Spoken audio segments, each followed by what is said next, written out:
Hello everyone and welcome back to Let's Play Kirby 64, The Crystal Shards. In the last part we went through all of Neo Star, and now it's time for Shiver Star, the Winter Wonderland. Pretty appropriate for the time of year this is both being recorded and being uploaded.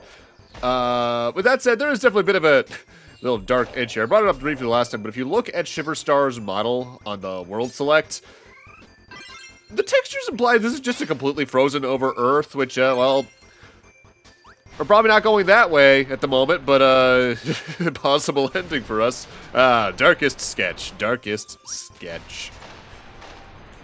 Jokes aside, this is probably my overall favorite world in the game.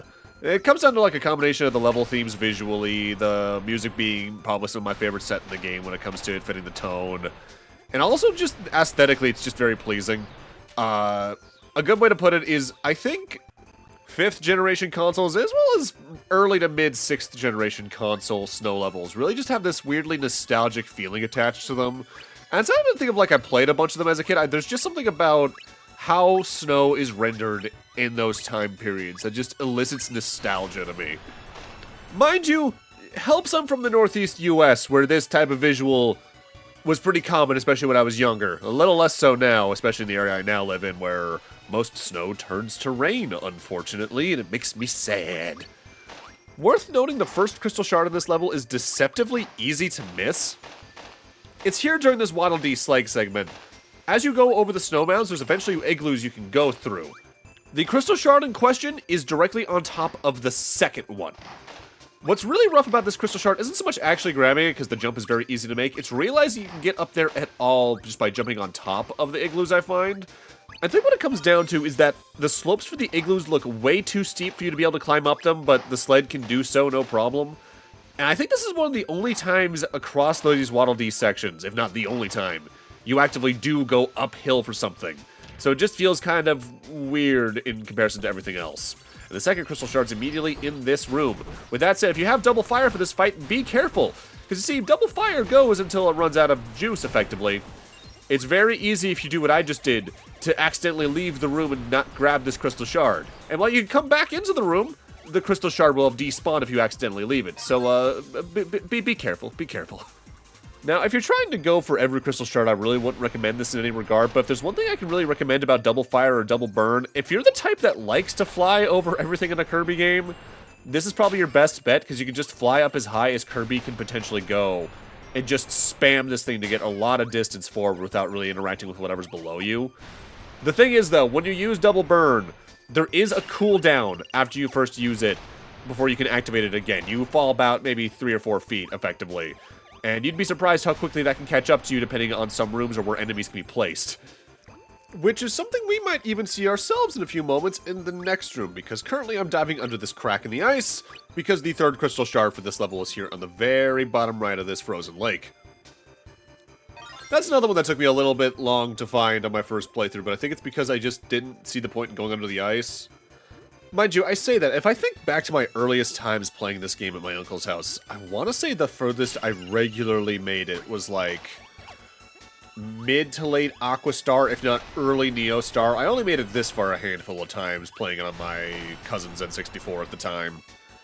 Again, I didn't regularly finish this game in any regard until the Wii U Virtual Console era, which thinking about it, probably had less to do with my skill with the game at the time, although that was definitely still a factor, because I do think this can be one of the harder Kirby games, just due to your limited options. I think it had more to do with the time I had to play the game, because if I came back to the game when I was being babysat by him again, it would probably have been minimum months later, and I probably didn't remember how to play the game, so I just would start the game over again. Or I would see my save files gone, and that might have been a separate issue of my cousin maybe playing the game on their own time again, and just deleting the save file from the cousin who's only here once every 3 or 4 months.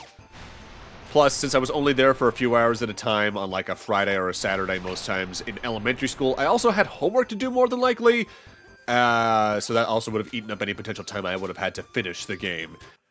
Mind, I don't know about you guys, but I was not only very resistant to doing homework, I often just didn't fully finish it or did it very incorrectly, just out of a lack of caring until like mid-high school.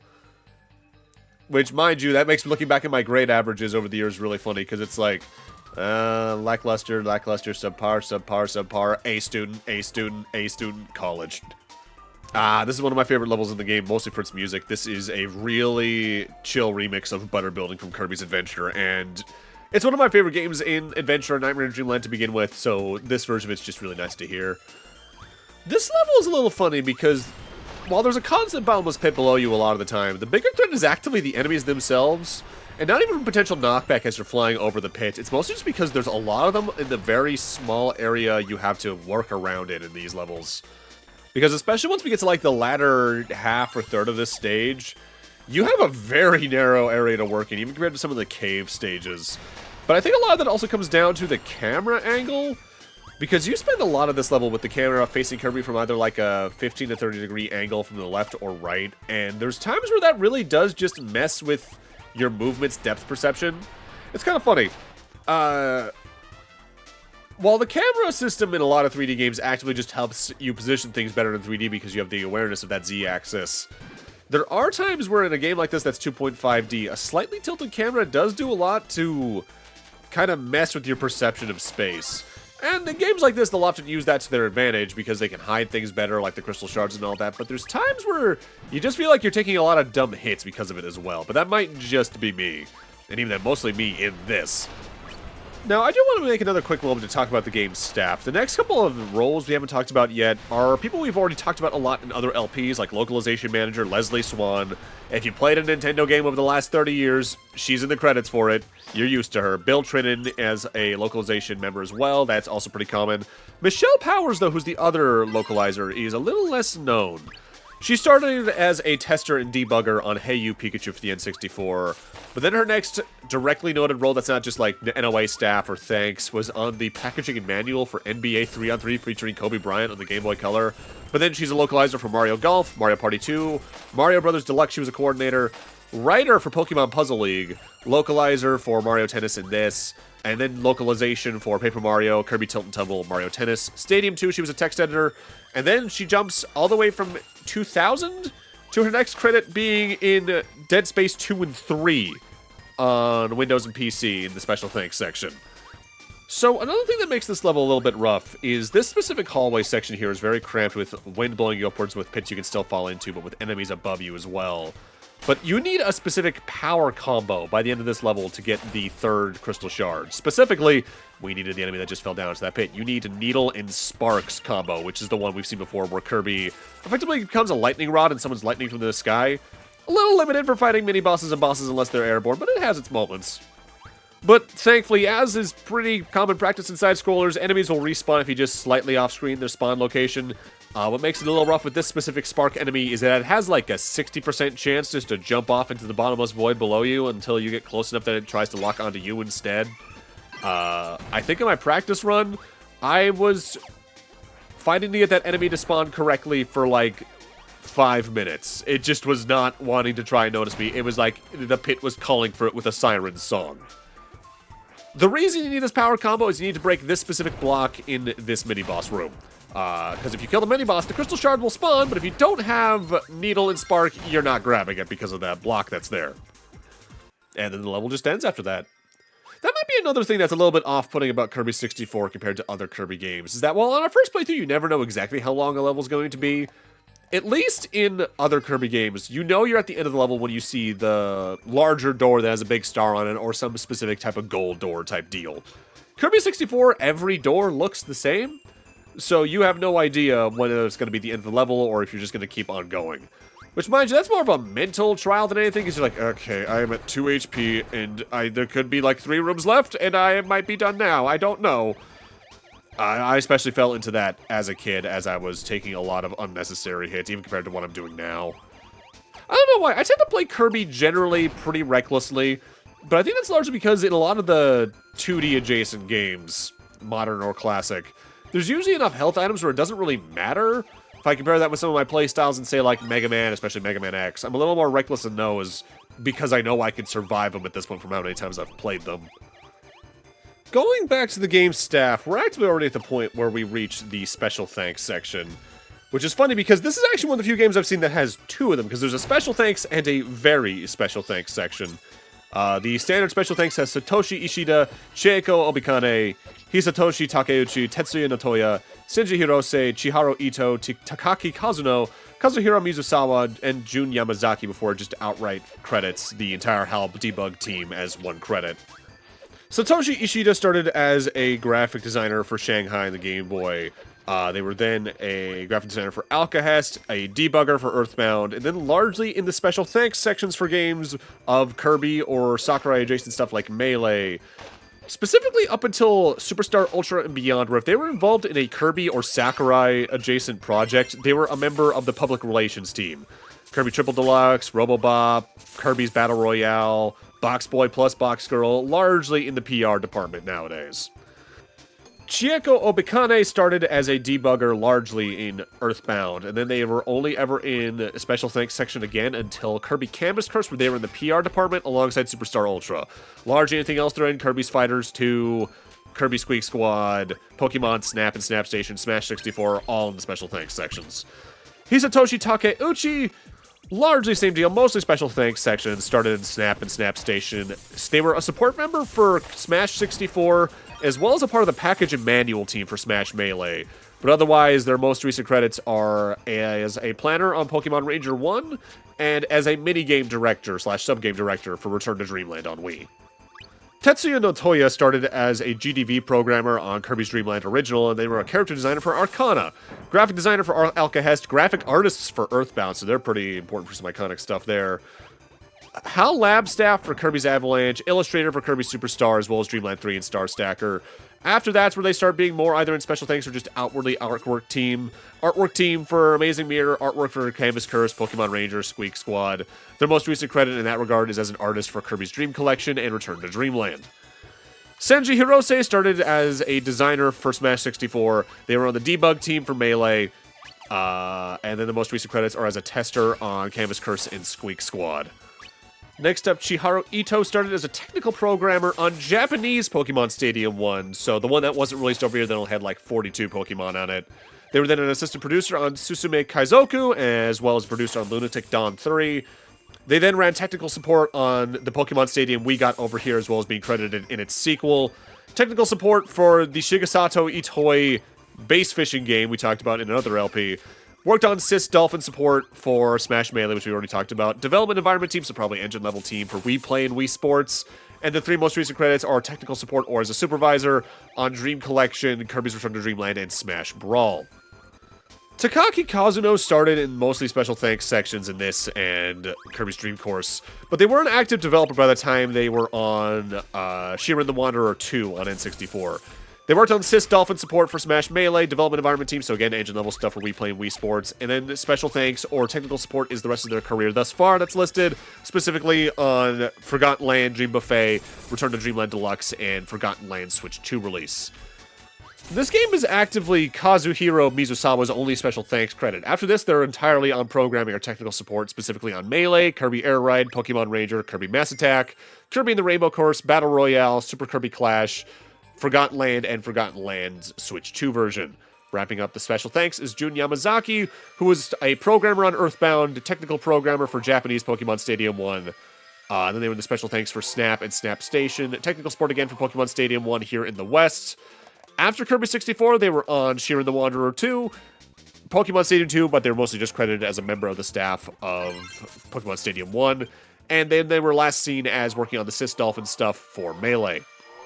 So I just went out of my way to go grab a Needle ability from an earlier stage because I know I need it at the start of this stage. I genuinely don't remember if any of the enemies here give that to you off the top of my head.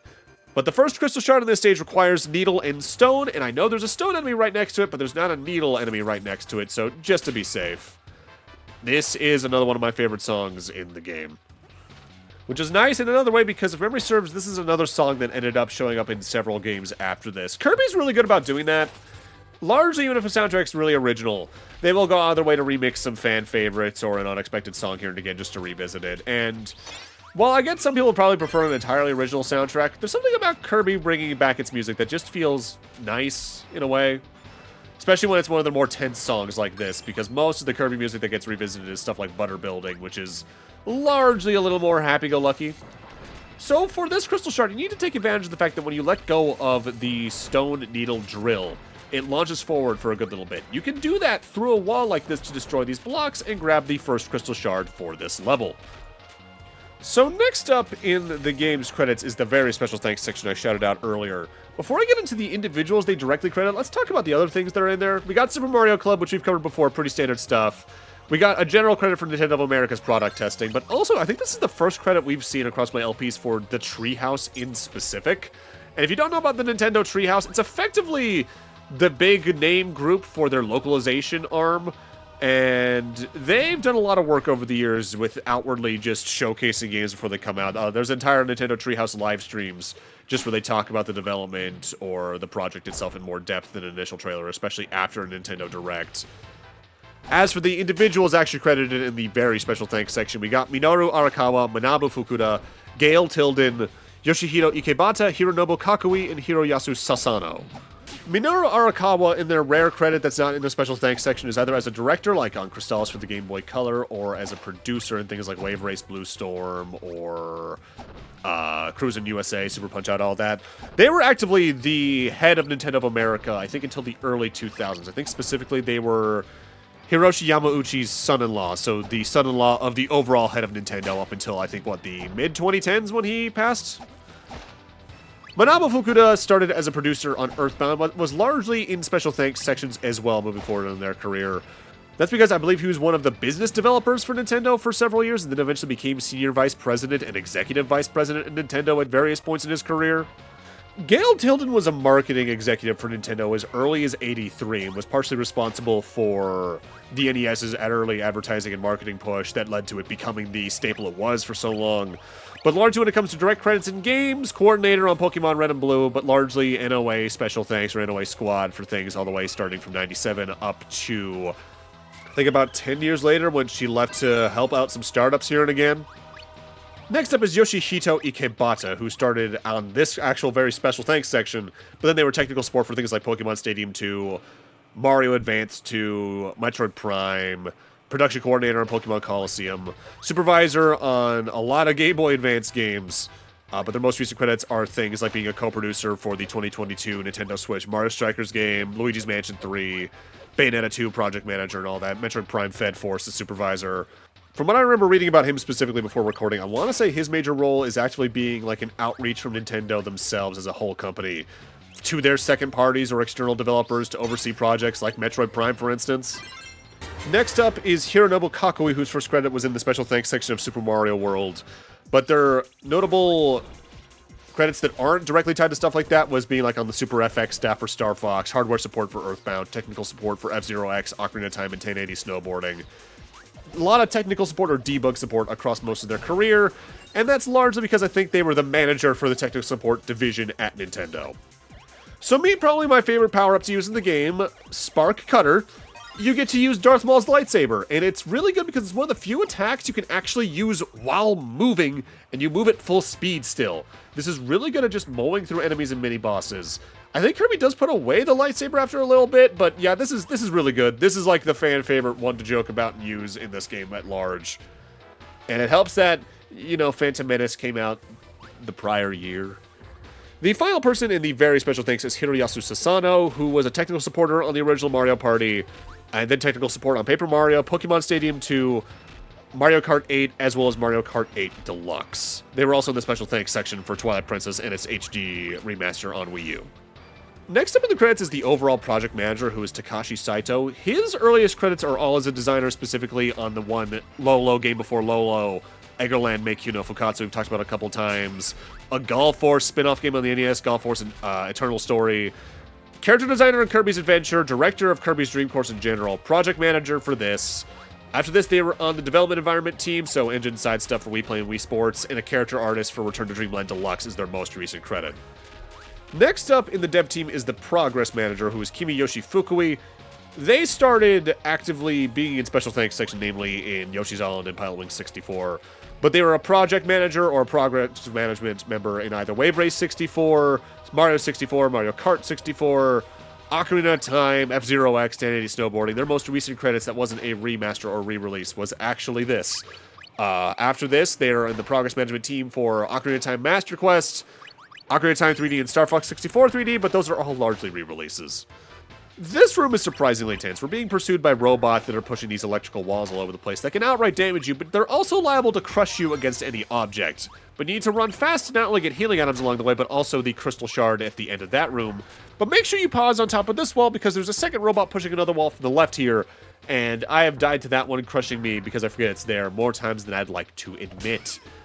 With that said, this robot here that's a bit of a trap is actively the last obstacle in this level, barring these enemies here that you can just quickly run under, as it's already time for the boss fight. And this is probably also my favorite boss in the game, which might be why it's my favorite world in the game, because this thing is just so cool. Boss here is HRH. This thing is a really cool robot design. Largely here in the first phase, it's just going to try to swing at you with its wing arms, either with the left, right, or it'll bring both together in the middle and slam them down and try and surprise you. Anywhere you can make contact with this thing, which is largely going to be its arms, you can do damage to it with. Other attacks involve a laser sweep from left to right or right to left along the floor, which you can just jump over, and missiles that it tries to aim at you, but you can inhale them to shoot it back at the enemy. Otherwise, in this phase in specific, the other way you'll be doing damage to it is by inhaling the rocks that it crashes out of the floor when it does the slam down.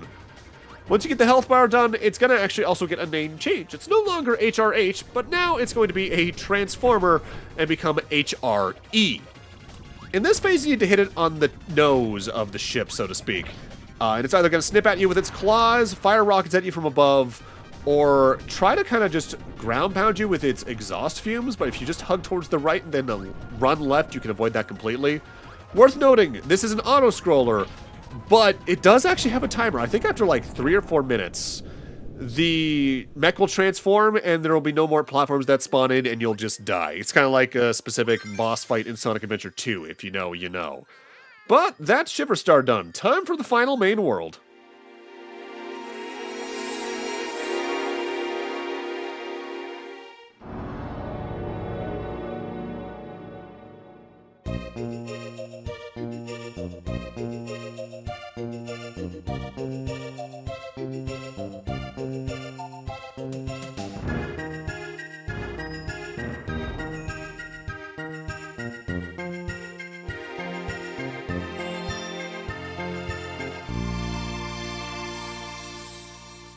But with that, I'm going to need to end this off here. Thank you guys for watching, and in part 6, we're tackling Ribbon's homeworld of Ripple Star. See you guys then.